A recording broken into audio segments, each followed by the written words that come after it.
ஜனநாயக விரோத நடவடிக்கைகளை மக்கள் வெகுகாலம் வேடிக்கை பார்க்க மாட்டார்கள் என்று தாவிக தலைவர் விஜய் தெரிவித்துள்ளார்.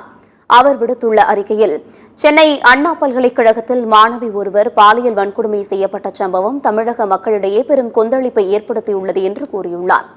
இந்த சூழலில் தமிழகத்தின் தங்கைகளுக்கு தான் எழுதியுள்ள கடிதத்தில், எல்லா சூழல்களிலும் நிச்சயமாக உங்களுடன் உறுதியாக அண்ணனாகவும் அரணாகவும் நிற்பேன் என்றும், எதை பற்றியும் கவலைப்படாமல் கல்வியில் கவனம் செலுத்துங்கள் என்றும் வேண்டுகோள் விடுத்திருப்பதாக கூறியுள்ளார். இந்த கடிதத்தின் நகல்களை தமிழ்நாடு முழுவதும் பொதுமக்களிடமும் பெண்களிடமும் தாவேக மகளிர் அணியினர் மற்றும் கட்சி நிர்வாகிகள் வழங்கியுள்ளனர்.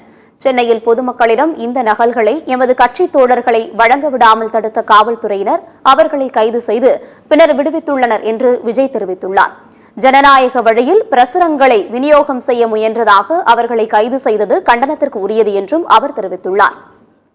கருத்துரிமை, பேச்சுரிமை அடிப்படையில் யாருக்கும் தொந்தரவு இல்லாமல் அறவழியில் மக்களை சந்தித்த எம் கட்சி தோழர்களை கைது செய்வதுதான் ஜனநாயகமா என்று கேள்வி எழுப்பியுள்ள தமிழக வெற்றிக் கழக தலைவர் விஜய், இதுபோன்ற ஜனநாயக விரோத நடவடிக்கைகளை மக்கள் வெகு காலம் வேடிக்கை பார்க்க மாட்டார்கள் என்று கூறியுள்ளார்.